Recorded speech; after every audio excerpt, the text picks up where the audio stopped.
যানজট ছাড়াই ঢাকার যে কোনো প্রান্ত থেকে যাওয়া যাবে শাহজালাল বিমানবন্দরের 3rd টার্মিনালে। যুক্ত হচ্ছে মাটির নিচে রেল ও সুড়ঙ্গ পথ, থাকছে এলিভেটেড এক্সপ্রেসওয়ে। অনেক প্যাসেঞ্জার কিন্তু এইভাবে তারা ফ্লাইট মিস করে। যাওয়ার জন্য অ্যাপ্রোচ রোড এবং বেরোনোর এক্সিট রোড এগুলো কিন্তু অনেক বেশি স্মুথার দরকার। যা নির্দিষ্ট সময়ের মধ্যে আমাদের এই প্রজেক্ট বাস্তবায়ন হবে। আমাদের টার্মিনালের যে হ্যাঙ্গার এবং অন্যান্য কাজকর্ম এগুলো দ্রুত সম্পন্ন হবে। ডেমরা যাত্রাবাড়ি 4 লেন সড়কে স্বস্তি ফিরবে এলাকাবাসী। এতদিন তো ভাই মনে হয় আমরা জঙ্গলে বাস করছি। রাস্তাটা কমপ্লিট হলে আশা করি আরো ভালো হবে, দেশের উন্নত হবে এবং এলাকাবাসী ভালো হবে। 2022 সালে মধ্যে এই প্রকল্পের নির্মাণ কাজ শেষ হবে। দেখছিলেন প্রধান শিরোনাম, সন্ধ্যার সময় সঙ্গে আছি আমি জান্নাতুল সারিয়া। এবার অন্যান্য শীর্ষ সংবাদ। বেগম জিয়ার নানা শারীরিক জটিলতার চিকিৎসা দেশে সম্ভব নয়, নিতে হবে বিদেশে। জামিন পাওয়ার ন্যায্য অধিকার আবারও বললেন মির্জা ফখরুল। ঘূর্ণিঝড় মোকাবেলায় ব্যর্থ ছিল বিএনপি সরকার। দুর্যোগ প্রশমন দিবসে প্রধানমন্ত্রী, যতই ঝড় যন্ত্রা আসুক বাংলাদেশকে কেউ দাবিয়ে রাখতে পারবে না। মুদি দোকানদার থেকে অবৈধ রিক্রুটিং এজেন্সির মালিক, চা বিক্রেতার সহায়তায় গড়ে তোলে মানব পাচার চক্র। জড়িত কিছু দালাল, মূল হোতাসহ 7 জন আটক।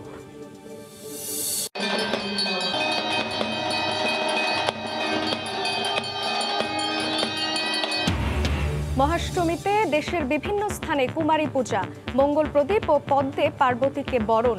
মণ্ডপে মণ্ডপে ভক্তদের ভিড়।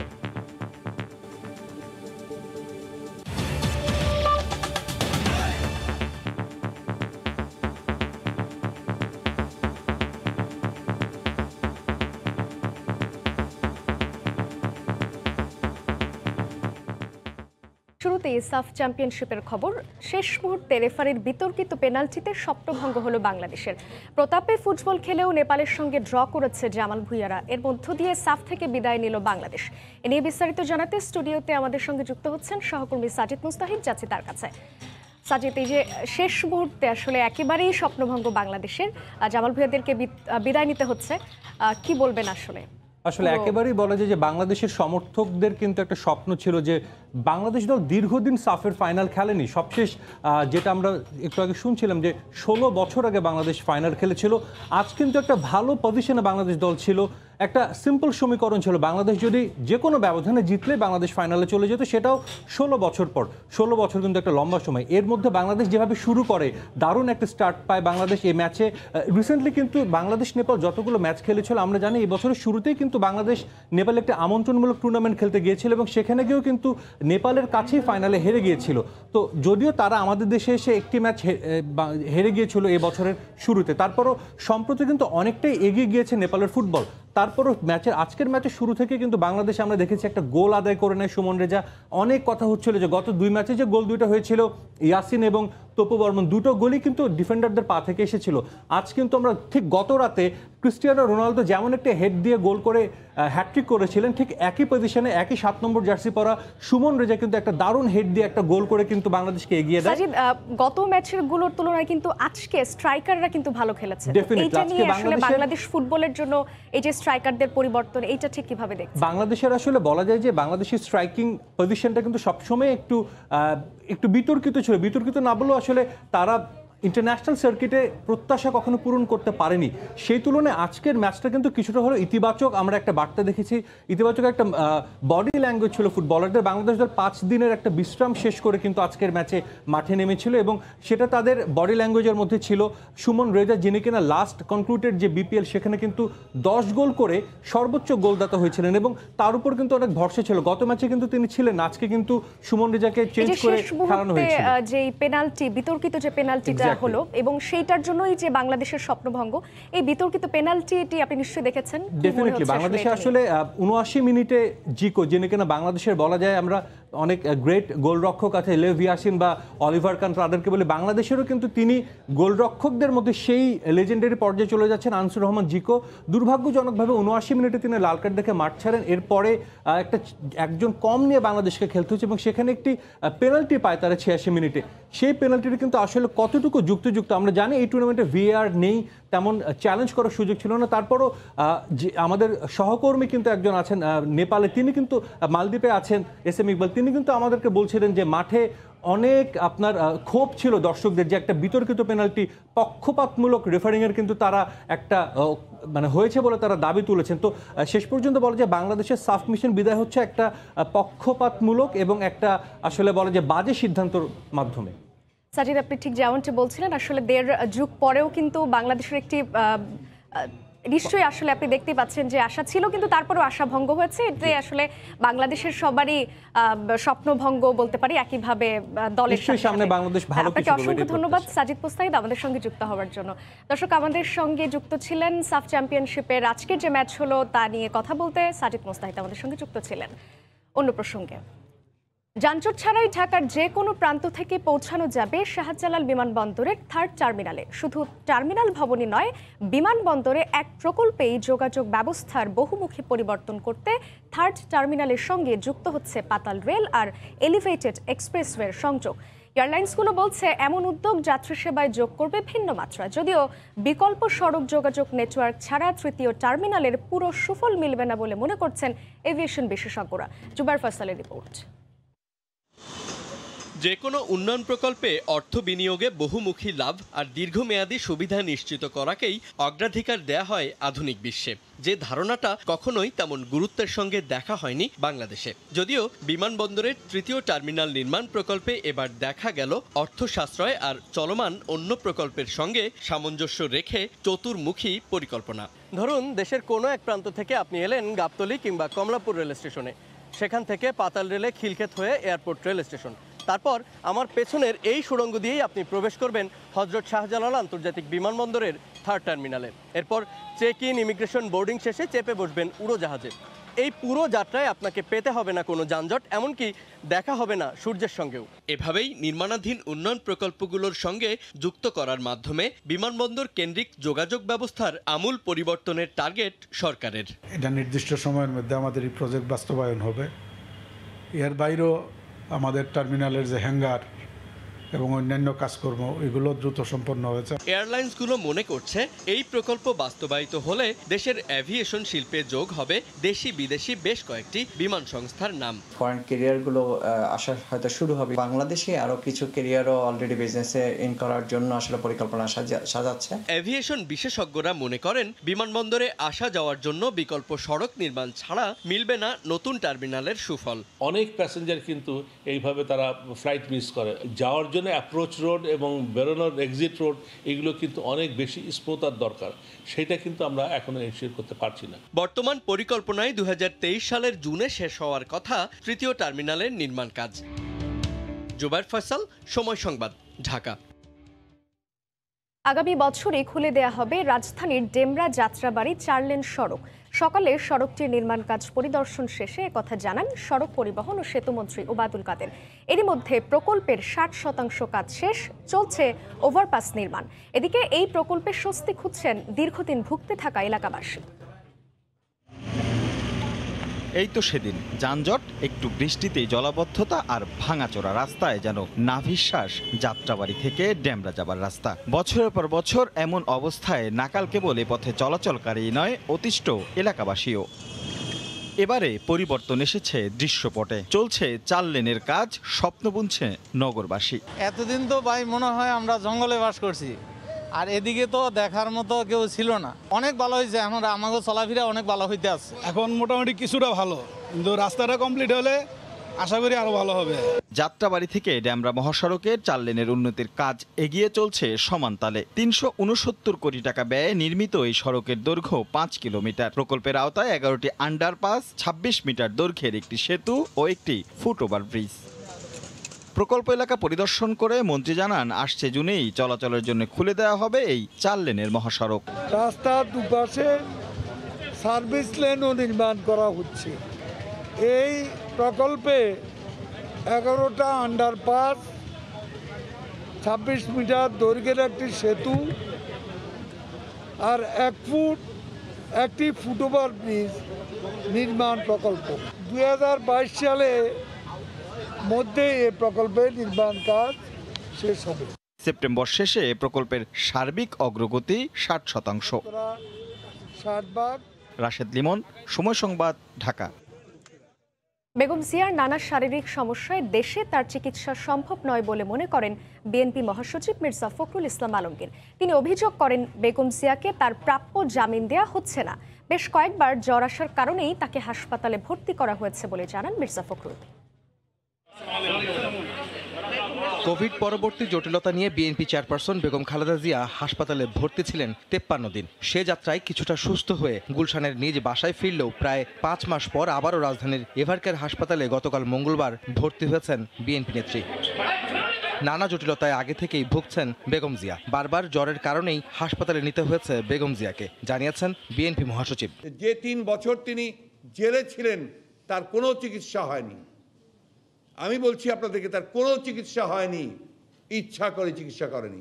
ব্যক্তিগত যারা চিকিৎসক আছেন তারা দেখেছেন যে তার যেহেতু হাসপাতাল থেকে বের হওয়ার পরে তার আর কোনো এক্সামিনেশন হয়নি, টেস্ট হয়নি, পরীক্ষা নিরীক্ষাগুলো করা হয়নি।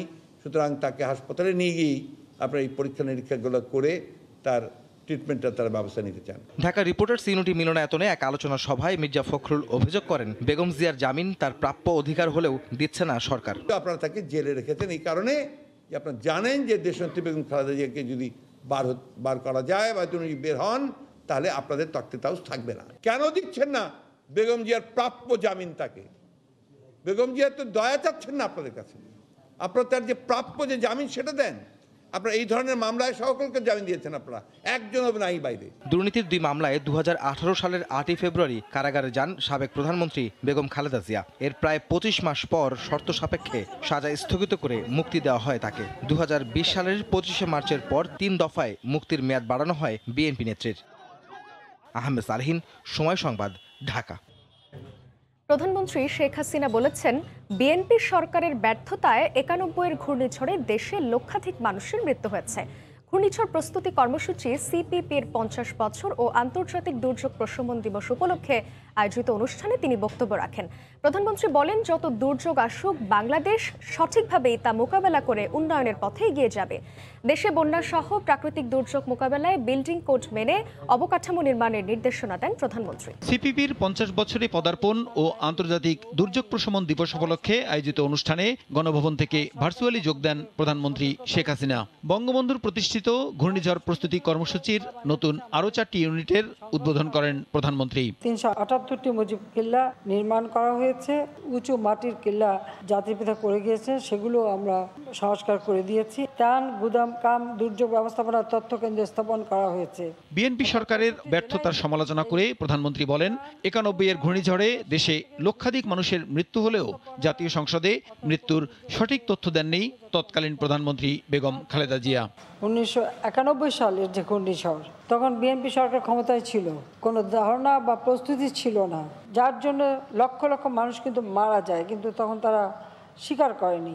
তখনকার প্রধানমন্ত্রী খালেদা জিয়া বলেছিল, যত মানুষ মরার কথা ছিল তত মানুষ মরে নাই। বন্যাসহ প্রাকৃতিক দুর্যোগ মোকাবিলায় সবাইকে সচেতন হওয়ার নির্দেশনা দেন প্রধানমন্ত্রী। যে কোনো বড় বিল্ডিং করবার সময় সেটাও যেমন নিশ্চিত করতে হবে, ঘর বাড়ি অফিস আদালত বা আপনার ব্যবসা প্রতিষ্ঠান যাই করেন না কেন, বিল্ডিং কোড মেনেই সব তৈরি করতে হবে। অনুষ্ঠানে স্বেচ্ছাসেবক সংগঠন ও স্বেচ্ছাসেবকদের আজীবন সম্মাননা দেওয়া হয়। এ সময় কক্সবাজার প্রান্তে আয়োজিত অনুষ্ঠানে প্রদর্শিত হয় সিপিপি স্বেচ্ছাসেবকদের মহড়া। প্রসূন আশিস, সময় সংবাদ, ঢাকা। আগামীকাল থেকে শুরু হচ্ছে স্কুল শিক্ষার্থীদের কোভিড টিকাদান কর্মসূচি। বৃহস্পতিবার মানিকগঞ্জের কর্নেল মালেক মেডিকেল কলেজ হাসপাতালে 12 থেকে 17 বছর বয়সী শিক্ষার্থীদের পরীক্ষামূলকভাবে দেয়া হবে ফাইজারের টিকা। তাদের 10 থেকে 14 দিন পর্যবেক্ষণে রাখার পর ঢাকায় বড় আকারে শুরু হবে টিকা কার্যক্রম। বুধবার ভার্চুয়াল ব্রিফিংয়ে তথ্য জানিয়েছেন স্বাস্থ্য অধিদপ্তরের মহাপরিচালক। বৃহস্পতিবার দুপুর 12টায় মানিকগঞ্জ কর্নেল মালেক মেডিকেল কলেজে আমরা এই টিকা কাজটা একটা টেস্ট রান শুরু করব। আপনারা এর আগেও দেখেছেন যে আমরা যে কোনো টিকা দেওয়ার আগে আমরা একটা টেস্ট রান করি, তারপরে আমরা কিছুদিন এটাকে পর্যবেক্ষণ করি, তারপরে ফাইনাল কাজে নামি। তো আমরা এবারের টেস্ট রানের জায়গাটা বেছে নিয়েছি মানিকগঞ্জ। নানা আচারে শারদীয় দুর্গোৎসবে মহাষ্টমী উদযাপন চলছে। শারদীয় দুর্গোৎসবে খবর জানাতে এই মুহূর্তে রাজধানীর উত্তরা সার্বজনীন পূজা মণ্ডপে আছেন সহকর্মী সেলিয়া সুলতানা। সরাসরি যাচ্ছে তার কাছে। সেলিয়া, আজ যে অষ্টমী, আসলে সেই অষ্টমী তিথির এই সন্ধ্যার সময় কিন্তু এখনো কিন্তু যারা সনাতন ধর্মাবলম্বীরা আছেন সারাদিন যারা আসতে পারেননি তারা প্রণাম জানাতে এসেছেন পূজা মণ্ডপে। এবং যদি আপনাদেরকে জানিয়ে রাখি, এবার কিন্তু ঢাকার বাইরেও বেশ কিছু রামকৃষ্ণ মিশনে কিন্তু আপনার এই যে বিশেষ করে অষ্টমী তিথির অষ্টমীর যে আনুষ্ঠানিকতা, তার মূল যে আনুষ্ঠানিকতা কুমারী পূজা, সেই কুমারী পূজা অনুষ্ঠিত হলেও ঢাকায় কিন্তু কোনো কুমারী পূজা অনুষ্ঠিত হয়নি। তবে সকালেই কিন্তু পুষ্প এবং বেলপাতা দিয়ে কিন্তু অঞ্জলি জানিয়েছেন পুণ্যার্থীরা যারা এখানে এসেছিলেন, এবং তারা কিন্তু দেবী দুর্গাকে সম্মান যেমন জানিয়েছেন, ঠিক একইভাবে কিন্তু আশীর্বাদ চেয়েছেন যেন এই পৃথিবীতে শান্তি নেমে আসে এবং এই যে করোনা, সে করোনা যেন মুক্ত হয়ে যেতে পারে এই পৃথিবী। একটি বিষয় আপনাদেরকে জানিয়ে রাখতে চাই, যদিও এই অষ্টমীর পুরোপুরি আনুষ্ঠানিকতা যে অন্যান্য সময় যেভাবে শাস্ত্রমত হয়ে আসে সেটি হয়নি, তারপরও কিন্তু সকালে কিন্তু 16 ধরনের উপাদান দিয়ে কিন্তু দেবী দুর্গাকে আহ্বান করা হয়েছে। এবং আপনারা জানেন যে এই দুর্গাপূজার এই শারদ উৎসবের সময়টি কিন্তু অষ্টমীকে বলা হয়ে থাকে দেবী দুর্গা নতুন রূপে আসলে পৃথিবীতে মর্তে আসেন কৈলাস থেকে, এবং সেভাবে কিন্তু তাকে স্বাগত জানানো হয় কুমারী পূজার মাধ্যমে। এবং সেখানে কিন্তু 5 ধরনের উপাদান, একদিকে যেমন বস্ত্র, জল, অগ্নি, বায়ু, এই ধরনের 5টি উপাদান দিয়ে কিন্তু তাকে যে পূজা অর্চনা করা হয়, সেখানে এক ধরনের পূর্ণাঙ্গতা দেওয়ার জন্য এই 5 ধরনের উপাদান দিয়ে কিন্তু পূজা শুরু করা হয়েছিল। এবং তারপর থেকে কিন্তু প্রতিটি পূজা মণ্ডপে যে যারা আছেন বিশেষ করে সনাতন ধর্মাবলম্বীরা তারা এসছেন, এবং বিকেল নাগাদ কিন্তু আমরা দেখেছি অনেকে কিন্তু অন্যান্য ধর্মাবলম্বীর যে মানুষরা আছে তারাও কিন্তু এখানে এসেছেন এবং অন্যান্য পূজা মণ্ডপেও তারা গিয়েছেন। এবং এক ধরনের যে এই যে সাম্প্রদায়িক সম্প্রীতির যে বার্তা, সম্প্রীতির বার্তারই একটি অন্যতম উদাহরণ কিন্তু আমরা পূজা মণ্ডপগুলোতে দেখি। এখানে কিন্তু প্রত্যেকের যেখানে প্রতিবেশী তারা কিন্তু এসেছেন বিশেষ করে শুভেচ্ছা জানানোর জন্য। সন্ধ্যা থেকে কিন্তু আরতি চলছে এবং এর পরবর্তীতে বিশেষ করে অষ্টমী এবং নবমীতে কিন্তু যে সন্ধি পূজাটি অনুষ্ঠিত হবে তার লগ্ন কিন্তু সময় ধরা হয়েছে রাত 11টার পর থেকে। এই ছিল এখন পর্যন্ত আমার কাছে অষ্টমী শারদীয় দুর্গা উৎসবের যে অষ্টমী তার যে আয়োজন তার সর্বশেষ। মহাষ্টমীর উদযাপন সম্পর্কে রাজধানীর উত্তরা থেকে জানাচ্ছিলেন সহকর্মী সেলিয়া সুলতানা। ডেঙ্গু ভাইরাস, জ্বর, ডায়রিয়ায় আক্রান্ত হয়ে প্রতিদিনই ঢাকা শিশু হাসপাতালে ভর্তি শিশুর সংখ্যা বাড়ছে। শিশুদের এমন অবস্থায় উদ্বিগ্ন অভিভাবকরা। কুমিল্লা থেকে মুমূর্ষু নবজাতক নিয়ে রাজধানীর শিশু হাসপাতালে একটি শয্যার অপেক্ষায় হুসনা বেগম, কিন্তু হাসপাতালে কোনো শয্যায় খালি নেই, তাই ফিরতে হচ্ছে তাকে। ঢাকা শিশু হাসপাতাল যেন তিল ধারণের ঠাঁই নেই। ডেঙ্গু থেকে করোনা, সবগুলো শয্যায় পূর্ণ। রাজধানী ছাড়াও দেশের বিভিন্ন স্থান থেকে যারা এসেছেন তাদের শয্যা নিয়ে পড়তে হচ্ছে দুর্ভোগে। হাসপাতাল তো জঞ্জাট, অনেক সিট ফাঁকা নাই, বসে আছে অনেকক্ষণ ধরে সকালবেলা থেকে। ডাক্তার বলছে যে ইমিডিয়েটলি ভর্তি হতে, ওকে রক্তে প্লাটিনাম কমে আসছে অনেক, এখন সিট খালি হচ্ছে না। যারা হাসপাতালে এসেছেন তাদের অধিকাংশই ডেঙ্গু, ডায়রিয়া, জ্বরে আক্রান্ত হয়ে ভর্তি হচ্ছে। আর শিশুদের এমন অবস্থায় যেমন অভিভাবকরা উদ্বিগ্ন, তেমনি চিকিৎসা দিতে হিমশিম খেতে হচ্ছে চিকিৎসকদের। এখনো টয়লেট বন্ধ হয়নি, দিনের মধ্যে 7-8 বার করে টয়লেট করছে, বমি করছে এবং টয়লেটের সাথে এখন রক্ত আসতেছে। ডেঙ্গু আর রক্তরে কি বলে গুলো বাইরে কমে গেছে।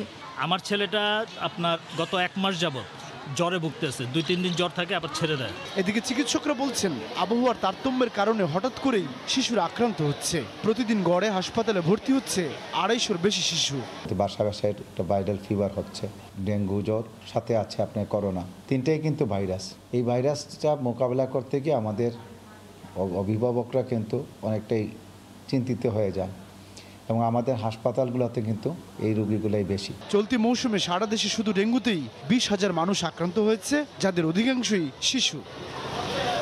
সাদাত রহমতুল্লাহ, সময় সংবাদ, ঢাকা। মুদি দোকানদার থেকে হঠাৎ করে বনে গেলেন রিক্রুটিং এজেন্সির মালিক। সঙ্গী হিসেবে আবার বেছে নিলেন এক চা দোকানিকে। এই মানব পাচারকারী চক্রের অপকর্মে সঙ্গ দিয়েছে বৈধ কিছু এজেন্সিও। চক্রের মূল হোতা টুটুলকে 7 সহযোগী সহ আটক করেছে র্যাব। জুবার ফয়সালের রিপোর্ট। কে না চায় একটু ভালোভাবে বাঁচতে?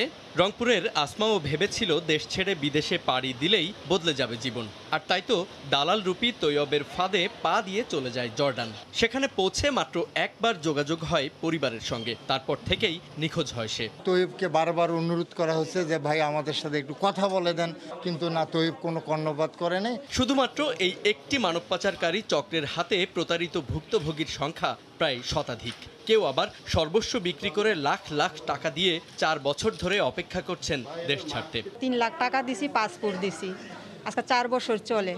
অথচ এই চক্রের মূল হোতা টুটুল মুদি দোকানদার, আর তার সঙ্গী তৈয়ব চা দোকানি। গত 5 বছরে বিদেশে পাঠানোর নামে প্রতারণা করে হাতিয়ে নিয়েছে কয়েক কোটি টাকা। বিদেশে যারা নারী পাচার করে বা মানব পাচার করে এই চক্রের সঙ্গে সখ্যতা জন্মায়। তার অন্যতম সহযোগী তৈয়ব আলী চা দোকানদার ছিল। এই প্রতারকদের প্রতারণা ছিল অভিনব।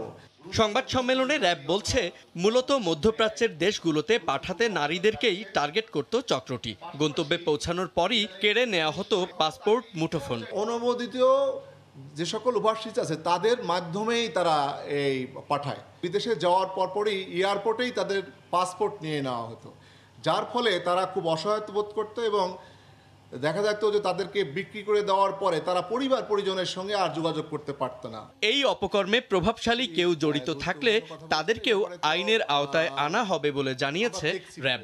সকাল 8টায় তোমরা নিয়ে আসছি। জুবায়ের ফয়সাল, সময় সংবাদ, ঢাকা। ফরিদপুরে 2000 কোটি টাকা মানি লন্ডারিং মামলায় বহিষ্কৃত যুবলীগ নেতা HM ফুয়াদকে গ্রেফতার করেছে পুলিশ। গতরাতে তাকে রাজধানী থেকে গ্রেফতার করা হয়। পুলিশ জানায়, দীর্ঘদিন আত্মগোপন করেছিলেন ফুয়াদ। বিভিন্ন জায়গায় অভিযান চালিয়ে তাকে গ্রেফতার করা হয়।